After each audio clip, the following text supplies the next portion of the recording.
Craig, why don't you tell us a bit about your background and what the Tampa Hillsborough EDC is all about? All right, thanks, Doug. Good to be with you this morning. Well, I'm a certified economic developer and have a master's in urban and regional planning. And I've been in this business for, over 20 years and had an opportunity to work in some pretty cool markets like Atlanta, Dallas, Houston. I even had an opportunity to lead a Chamber of Commerce in Louisville, which is where I acquired my taste for bourbon. And well, we can go into that later in more detail, but it's good to know. That's always good to know.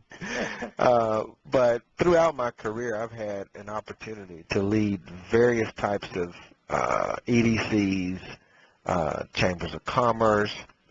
I've been in state government economic development departments. I've been in local government economic development departments. I've worked for fully publicly funded agencies. I've worked for fully privately funded agencies, quasi-public agencies. So I've had an opportunity to pretty much run the spectrum of economic development organizations throughout my career. Mm-hmm. So tell us about the Tampa Hillsborough Economic Development Corporation. What's its mission and what are its functions?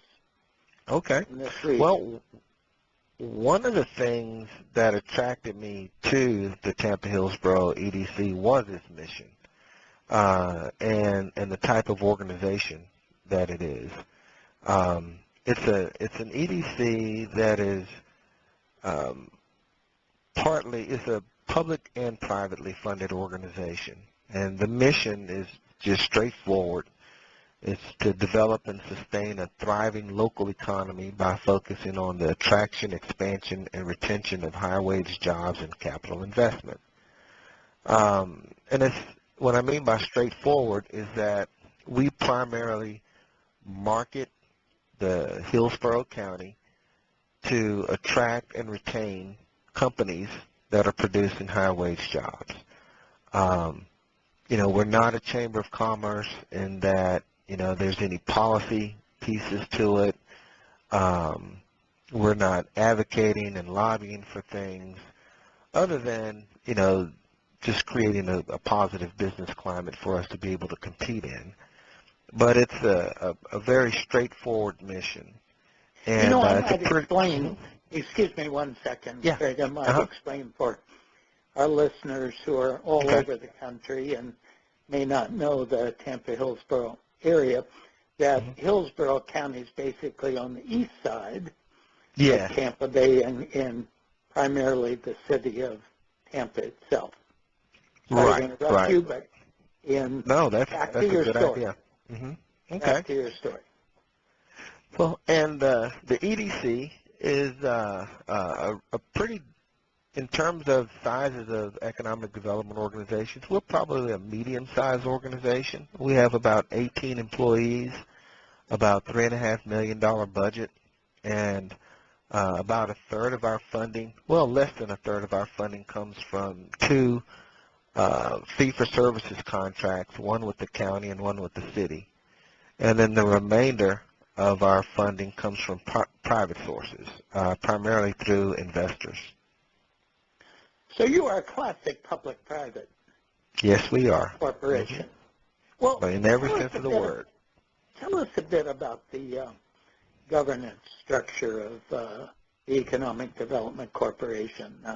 I understand you have public members and investor members. Tell us how that works, how it's structured. Sure.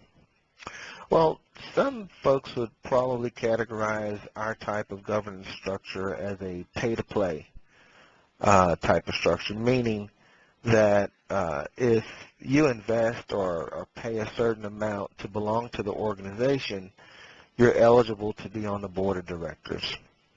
And we're kind of a hybrid of that, and that hybrid is due to a recent revision of our bylaws that we recognized that one of the things we needed to do as a board was to add a little diversity on the board and to create some opportunities where lower-level investors can also have a seat at the table with some of our larger investors that are making the governance decisions. Now, would you give us some examples of, say, a large investor and a smaller, smaller investor? Sure. We have it's 4 levels of investors. The highest level is what's called a Circle of Champions, and that's at 50,000 and above.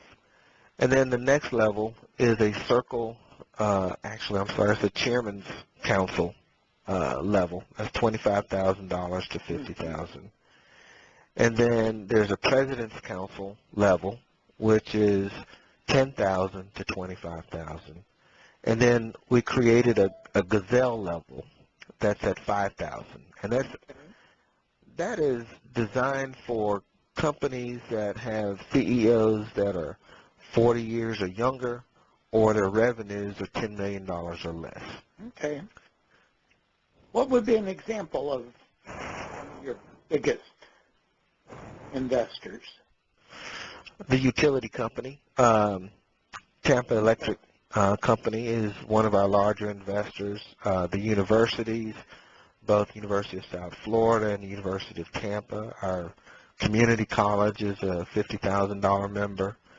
The hospital, Tampa General Hospital, Moffitt Cancer. We have about 15 of the top-level Circle of Champions investors. So it's interesting. Some of those are nonprofit corporations. Yes. And some are for-profit. You mentioned nonprofits. So it's not just that they're business or for-profit organizations. They can be either profit or nonprofit, right? Absolutely. And I think that's key because these are all parties and partners that have an interest in seeing our local economy grow. And they have a strong role in helping us do that as well. So we encourage anyone that is invested in the community that has a vested interest in seeing our local economy grow, become an investor. And oftentimes it's those entities and agencies that are in the business of economic development in some form or fashion as well. Now, do you have government representation on the board? Yeah, we do. By right of our fee-for-services contracts, because each one of those contracts are right around $500,000, we'll grant them the highest level of investorships in association with that fee-for-service. So by right of that contract, they're getting a Circle of Champions membership. And so that allows the highest ranking official of that organization, and for the city it's the mayor, for the county it's the chairman of the commissioner's court. So and they're allowed to sit on the board. Right. Yes. Hillsborough County. Okay. By the way, what is the population of Hillsborough County? Do you recall offhand? Yeah, it's right around 1.7 million. Whoa. And growing, I assume. And growing, right. Which I imagine is one of the real benefits of being here. And I say here because our listeners may not know that I'm based in Tampa Bay, on the west side of Pinellas County. I'm your neighbor, that's right. So how large is the board of directors? We have about 62 members of the board, and roughly 23 are on my executive committee. Okay. I assume with that large a board, you do a lot of work in the executive committee. We do. That's exactly right. Most of the governance functions are with the executive committee. So how often does the board meet? The full board? The full board meets quarterly. And the executive committee will meet 10 months out of 12 months. Okay. Mm-hmm. Once a month. Pretty much. You know, we take off in July and December. Okay. Now, let's home in, dear sir, if we can, on investors themselves. I'm sure you engage them in different ways so that they feel like they have a real stake in the EDC, that they're real owners. Talk about how you engage investors, different kinds of engagement, and how that happens, if you would. Sure. As I mentioned before, we recently revised our bylaws to allow for certain levels of investors to participate on the board.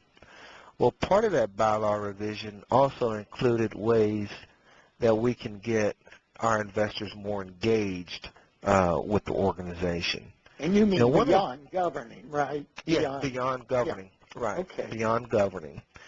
And one of the things that we struggle with, frankly, is because we're not a chamber of commerce that has, tons of committees and events and opportunities for our investors to network and meet each other and get involved with, different types of functions within the organization. We needed to create some opportunities in which the investors were engaged in a way that they would add value to the organization, and then the organization could add value to them.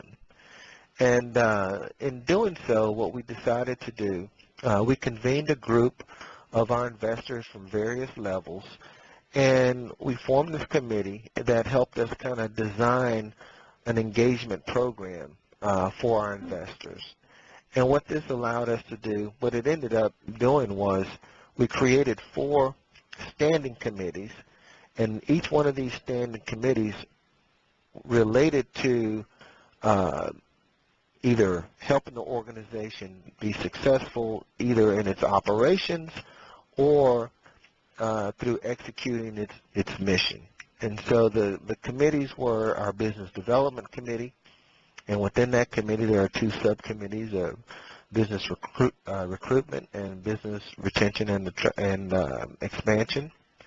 We had an international business development committee that primarily helps us on our strategies for exporting goods and services from our community, as well as attracting foreign direct investment. And then internally, we had an investor relations committee. That's the committee that helps us acquire additional investors, but it also helps us if we have a problem with one of our investors, perhaps paying late or considering withdrawing its investorship, we get them involved to help us make the sale and to keep the customers or keep the investors on board. You get this investor relations committee involved. Yeah, that's exactly right. We actually get their peers to help us with that. Okay. And then lastly, we have a marketing and communications committee, and this is where we engage members. Our investors often have marketing personnel associated with their company, and so we've asked for them to allow their marketing personnel to be a part of this committee, and we actually utilize them to help us market and communicate, whether it's through social media or through talent attraction campaigns where we actually target millennials in different fields to consider applying for jobs here in the Tampa Hillsborough area, or setting up jobs here or creating their companies here. They actually help us develop strategies that target this targeted audience. And so this is probably one of our more popular committees because I think we have over 60 people involved in that committee alone. Whoa. And yeah, it's a wildly popular committee. So those are the. Let me just throw in a question here, Craig, if I might. Sure. Let's take the Business Development Committee. That's the proper name, isn't it? Business Development? Give us some examples of how you engage investors in that committee. What kinds of actual concrete things do they do? Absolutely. Well, I'll give you an example. On the business recruitment side, we were having some issues in finding large parcels of available land for either business park development or like a campus, a company campus type of setting, or an industrial type of setting. And on our business development committee, a lot of our real estate investors are involved in that. And we created a task force that actually helped us inventory parcels of land that are, over 100 acres. And we created this, what we call a competitive sites inventory. Some people will call it shovel-ready sites or certified sites. The name that we chose to use was competitive sites. And so we started this program where we identified large parcels. We would put them through this kind of rigorous checklist of things that they had to have available to be considered a competitive site. And that committee manages that process for us. Everything from identification of the land to verifying that those pieces or those land parcels have all of the requisite amenities and infrastructure that's needed to be considered a competitive site. Okay, great example. Let's circle back 1 second to your background. I forgot to mention this, but everyone should be aware that you're actually now national chair of an association called the International Economic Development Council, right? Yes, I am. I'm honored to be the chair this year. You are one busy fellow, so you're juggling your international leadership with and national leadership with your work here in Hillsborough County, the side of Tampa Bay. What's involved in chairing IEDC? Since I mentioned it, tell us just a bit about that. Sure, absolutely. Well, I've been involved with IEDC, almost as long as I've been in economic development. And I've had the great fortune of kind of working through the leadership ranks at IEDC, and was honored to be nominated and selected to be the chair this year. And I got to give great kudos to Jeff Finkel and the IEDC staff, because as you work with them to fulfill the duties of the chair or any other leadership position, they do a great job of preparing you for meetings, preparing you for speaking engagements, helping you identify priorities that could be used for, your administration and the term of your administration. So they do an excellent job in preparing all of the leadership for their roles and responsibilities in IEDC. So they make it as painless as possible. Yes. But I assume you're still on the road a fair amount. How much time would you say you spend on the average on IEDC business? For IEDC business, probably about 2 hours a week. And then I have a lot of travel that's associated with it. Probably once a month I'm on the road for IEDC-related events or functions. We have our quarterly conferences, and then we'll have some meetings in between then and there. I know that I'll be required to do some international travel either later, I think later on this year and into the fall and winter. So a little bit of travel representing the organization and on speaking engagements. Well, I've been a member of IEDC probably about as long as you have, and I agree. Jeff Finkel is an extraordinary leader, and his team is really great. Indeed. In supporting volunteer engagement. Now, back to our main topic, and my last question, you'll be happy to know. I know you got a lot of work to do today, so I'll be out of your hair here fairly soon. But looking ahead, do you have thoughts about other ways you can strengthen investor involvement and strengthen your working relationship with your investors? Share what's on your mind going forward in this area. Sure. Well, that's something that we constantly try to evaluate is how can we enrich our investors' experience with the organization.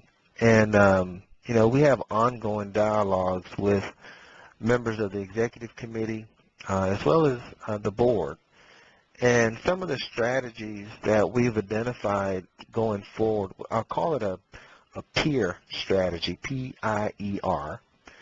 And it really is about getting greater participation, on our business development missions in particular.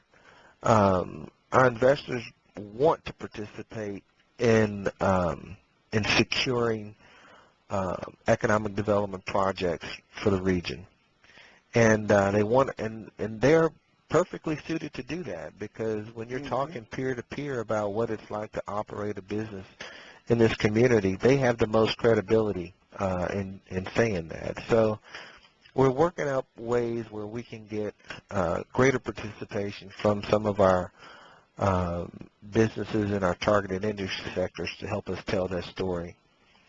I think another strategy that we've discussed was creating more informal engagement through small groups or dinners. As I mentioned before, because we don't have like events where our members can go and distribute their business cards and so forth, they did see a value in just getting to know each other better. And so we're looking at ways that we can create more informal opportunities to allow them to get to know each other on a personal level. And so we're working through some of those, whether it's a lunch or dinner or some other activity. We're working through some of those. In terms of engagement, more opportunities to get engaged, we're looking at getting our elected officials more engaged in the organization. And this became crystal clear this legislative session when there was legislation that was proposed to really do some significant harm to local economic development organizations. And when that type of stuff, when those issues come up, if you're trying to talk to legislative officials or elected officials in the heat of the legislative session, you're already behind. So we're working on being proactive in creating opportunities to develop relationships with our elected officials and our investors during the off-season or, when they're not in session. And then lastly, I think recognition for some of our investors and individuals goes a long way. And so whether we're recognizing them through our newsletters, for their contributions to the community or the EDC, or we're recognizing them and nominating them for different awards throughout the community, it's appreciated, and they don't forget that. So those are some of the things that we're looking at in creating more of a standard approach to developing this engagement system for our investors. Great. Well, I know you're one busy fellow, Craig, And, Never too busy for you, though, Doug. Well, I appreciate that. Also appreciate very much you taking the time to tell us about a very, very important local corporation, the Tampa Hillsborough Economic Development Corporation here in Tampa Bay. I have a final question for you. You've been on the job now how long? Little over a year and a half now. Okay, a little over a year and a half. What have you enjoyed most as chief executive of the EDC? I got to admit, the thing that I've enjoyed most here is just developing some of the relationships with some of our key leaders within the community and within the organization. I find it fascinating how thirsty they are to help this organization be successful. And I mean, it was abundantly clear when they interviewed me for the job. And I mean, during my interviews, it was the top level leadership from all the businesses, all the governmental areas, all the academic institutions, presidents and chancellors and CEOs from all over came in for the interviews. And I thought, this demonstrates their commitment to economic development. And I've had a blast in getting to know them personally and professionally. And so that has probably been the thing that jumps out immediately as one of the things that I've enjoyed the most since I've been here. Good. Well, I promised you we were going to conclude. Now I'll break my promise by asking. But this time, this is my final question. What are you proudest of thus far? Well, we had a record year last year, and I'm most proud that we've developed a team that has gelled and that has really come together as a team to accomplish many of the objectives that were set before us last year. We became accredited last year. We set record job growth numbers last year. We're starting some new initiatives using millennials for talent attraction. So we've set a real strong foundation to grow on. And I got to admit, the future for the Tampa Hillsborough EDC is looking very bright, and I'm very proud to have played a part in that. Great. Well, on that high note, let me thank you again for taking time from what I know is a tremendously busy schedule. And want to wish you a great day and great rest of your week, Craig.